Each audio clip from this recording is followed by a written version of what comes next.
Freedom park metro station पर उनके साथ में स्कूल के बच्चे हैं। ये बड़ा सुखद क्षण होता है तमाम जो यात्री हैं और बच्चों के लिए, क्योंकि वो अनायास ही प्रधानमंत्री उनके बीच में पहुंच जाते हैं।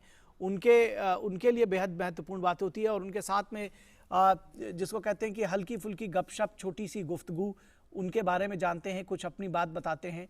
तो ये एक बड़ा अविस्मरणीय क्षण होता है उन लोगों के लिए, उन नागरिकों के लिए, सामान्य मानवी के लिए, कि किस तरह से बेहद सहज तरीके से, सरल तरीके से प्रधानमंत्री उनके बीच में पहुंच जाते हैं और उनसे अपनी बातचीत करते हैं। निश्चित तौर पर उत्साहित होते हैं। उनके लिए भी ऐसा एक अविस्मरणीय क्षण होता है। जो बच्चे हैं, ये देखिए, ये इस मेट्रो राइड में प्रधानमंत्री के साथ में कुछ स्टूडेंट्स शामिल हुए हैं और प्रधानमंत्री उनसे बात करते हुए।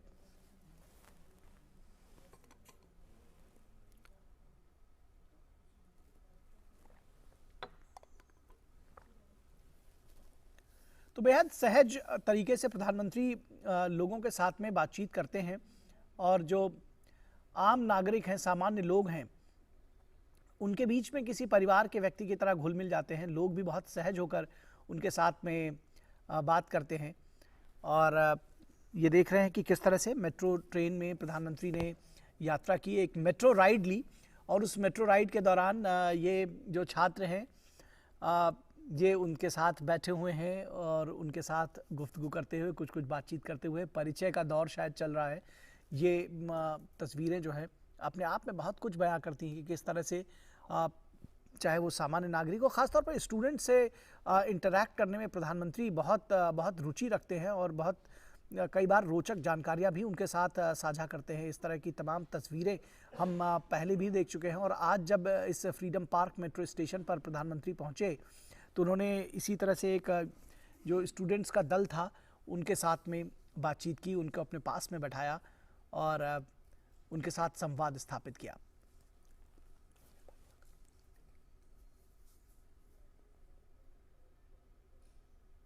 ये देखिए, अपने बारे में, कुछ अपने साथियों के बारे में जो बच्चे हैं, जो स्टूडेंट्स हैं, वो बता रहे हैं। और बहुत बड़ा दिन है आज महाराष्ट्र के लिए, गोवा के लिए, देश के लिए। जिस तरह से विकास की तमाम परियोजनाएं, 75,000 करोड़ रुपए की परियोजनाएं एक दिन में प्रधानमंत्री उनका शिलान्यास करेंगे और उद्घाटन करेंगे। तमाम वो परियोजनाएं जिनका प्रधानमंत्री ने 2016 में, 2017 में, 2019 में जिनका शिलान्यास किया था, उन सब का मोपा अंतर्राष्ट्रीय हवाई अड्डे की जब बात करें तो वो उसका शिलान्यास प्रधानमंत्री ने 2016 में किया था और ये कहा जा रहा था कि यात्री सुविधाओं में ज़बरदस्त इजाफा होगा उससे। वो भी बनकर तैयार है। आज शाम प्रधानमंत्री, आज दोपहर के बाद उसका भी उद्घाटन करेंगे। हमारे साथ में हमारे संवाददाता योगेश शीतल मौजूद हैं। योगेश, किस तरह से आज न सिर्फ नागपुर के लिए बल्कि महाराष्ट्र के लिए, गोवा के लिए आज बड़ा दिन है। 75,000 करोड़ रुपए से अधिक की परियोजनाएं प्रधानमंत्री आज महाराष्ट्र और गोवा के लोगों को समर्पित करेंगे। देखिए, अगर राज्य बात करें तो नागपुर की बात, अगर महाराष्ट्र और गोवा की अगर बात करें तो ये लगता है कि इतने करोड़ की योजनाएं हैं और इंफ्रास्ट्रक्चर को लेकर एक पुश जो पीएम गति शक्ति कार्यक्रम है उसके तहत जो है वो दिया जा रहा है। लेकिन अगर आप क्षेत्र वाइज देखेंगे, रीजन वाइज देखेंगे तो मराठवाड़ा, नॉर्थ महाराष्ट्र और विदर्भ, इसके लिए आज का दिन काफी महत्वपूर्ण होने वाला है, क्योंकि जिस तरीके से सागरमाला या सड़कमाला परियोजना सरकार ने शुरू किया था उसको लेकर एक बहुत बड़ा लीप है। और जितने भी जो 10 जिले बताए जा रहे हैं, जो 10 जिलों से सड़क जा रही है, इसके अलावा 14 ऐसे जिले हैं जहां वो सीधे सीधे ये महामार्ग जो है वो प्रभावित कर रहा है, वहां से सीधे सीधे कनेक्टिविटी जो है वो इंश्योर हो रही है। इसके अलावा अगर आप मेट्रो कनेक्टिविटी की बात देखें तो नागपुर को लेकर, चाहे महाराष्ट्र के किसी भी जो बड़े जो जिले हैं, नागपुर को उपराजधानी भी कही जाती है। इससे पहले पुणे में जो कि सांस्कृतिक राजधानी है, वहां पे मेट्रो शुरू हो चुकी है। अगर आप नागपुर की बात करें तो यहाँ पे जिस तरीके से धीरे धीरे करके इंडस्ट्रियलाइजेशन यहाँ काफी तेजी से हो रहा है, शहर काफी ज्यादा विकसित हुआ है, ऐसे में जो डिमांड थी ट्रांसपोर्टेशन की वो भी समय के साथ बढ़ रही थी। उसको कैटर करने के लिए जो है ये सब मेट्रो की जो फैसिलिटीज है, इसके अलावा ऑल्टरनेट मीडियम जो है, चाहे बैटरी ऑपरेटेड या सस्टेनेबल एनर्जी को लेकर जो पूरे सरकार का क्लाइमेट चेंज को पॉइंट में रखते हुए उन सब चीजों को मिला के मोबिलिटी सर्विसेज जो है उसको पुश दिया गया है।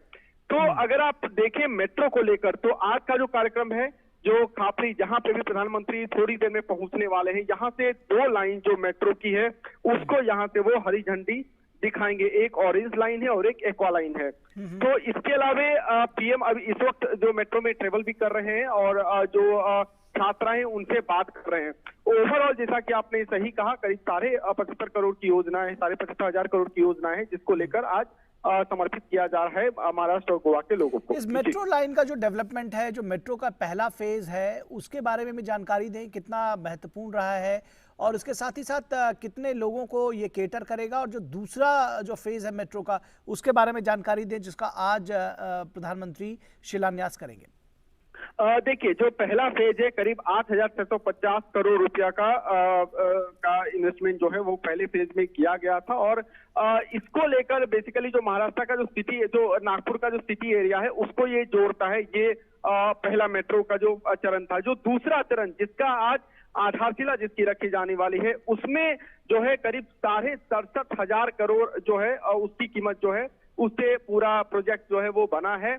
अगर बात करें अगर फेज वाइज, तो देखिए 2 लाइन है बेसिकली, एक तो ऑरेंज लाइन है और एक्वा लाइन है। ये लाइन है जिसपे ट्रांसपोर्टेशन होगा।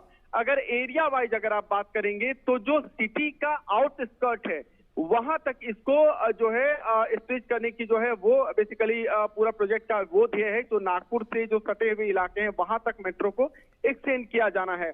आज जो पीएम का मेन कार्यक्रम है वो फेज 2 के जो है आधारशिला को लेकर है, और पहला जो फेज हो चुका है उसका जो शिलान्यास है, जो उसका जो राज्य को समर्पित करेंगे, जो देश को समर्पित करेंगे, उसका कार्यक्रम है। तो कुल मिलाकर अगर आप देखें तो मुंबई में मेट्रो की इस वक्त मुंबई में मेट्रो ऑलरेडी चल रहा है और कुछ अगले चरण का काम भी चल रहा है। इसके अलावा पुणे में, जिस तरीके से मैं आपको बता रहा था कि पुणे में योजनाएं मेट्रो की ऑलरेडी चली हैं, खुद पीएम ने उसको इनॉग्रेट भी किया था, और नागपुर जो है वहां पे कुल मिलाकर मेट्रो मिल रहा है। तो जिस तरीके से मैंने आपको कहा कि ओवरऑल जो कनेक्टिविटी को लेकर सरकार का पुश है, उसके लिए आज का दिन काफी महत्वपूर्ण है।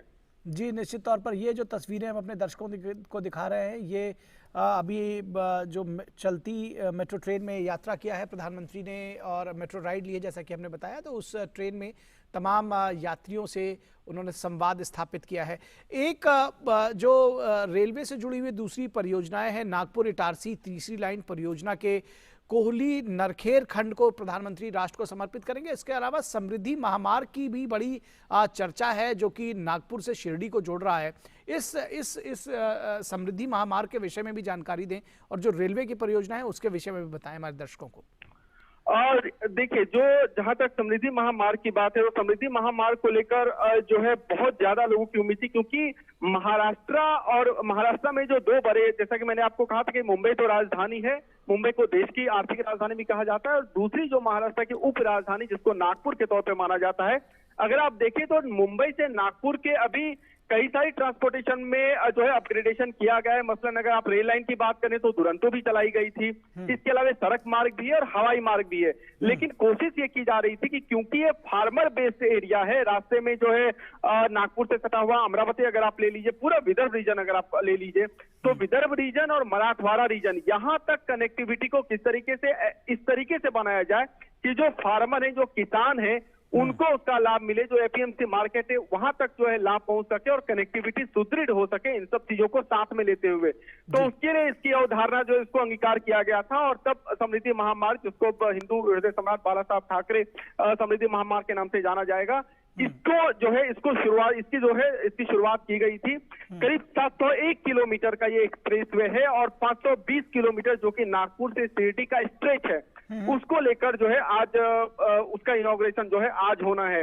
ये इसलिए भी महत्वपूर्ण है क्योंकि आप बड़े अगर आप जो है जिलों को देख लें, मतलब अगर आप अमरावती को देख लें, औरंगाबाद को देख लें, नासिक को देख लें, तो आपको हर एक जिले में कुछ खासियत मिलेगी। मतलब अगर आप नासिक को देख लें तो नासिक को अंगूर की दूसरी राजधानी, दूसरा जो है सबसे बड़ा शहर भी कहा जाता है जहां अंगूर की पैदावार होती है। इसके अलावा प्याज को लेकर हम जानते हैं कि लासलगांव का प्याज पूरे भारत में और विदेश में भी निर्यात किया जाता है। इसके अलावा अगर आप औरंगाबाद को देख लें तो औरंगाबाद की अपनी खासियत है एग्रीकल्चर और साथ में टूरिज्म को लेकर।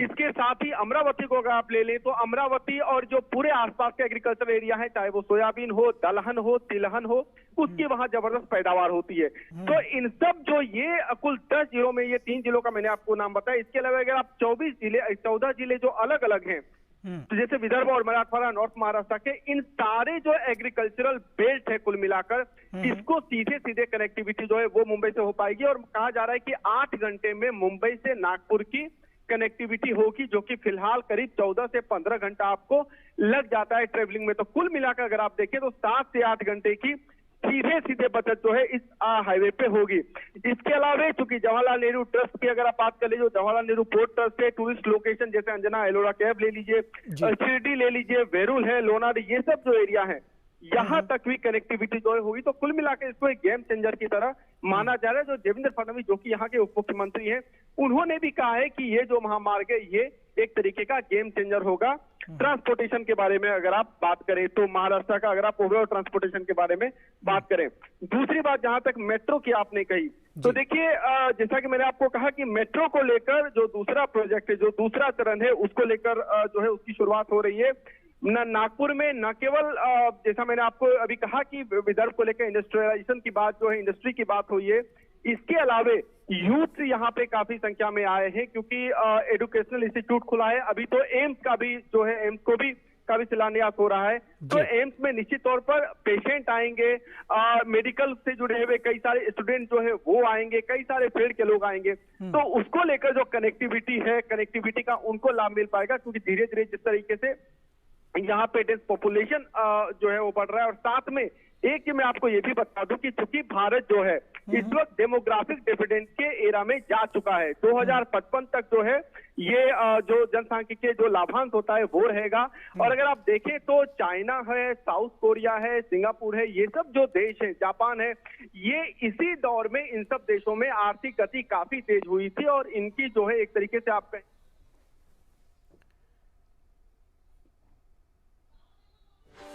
नागपुर मेट्रो रेल के फेज 1 का लोकार्पण करते हुए प्रधानमंत्री, ये सीधी तस्वीरें आप देख रहे हैं। प्रधानमंत्री ने काशी नागपुर मेट्रो रेल संगमम, यह एक फेज 1 का ऐतिहासिक कार्यक्रम है।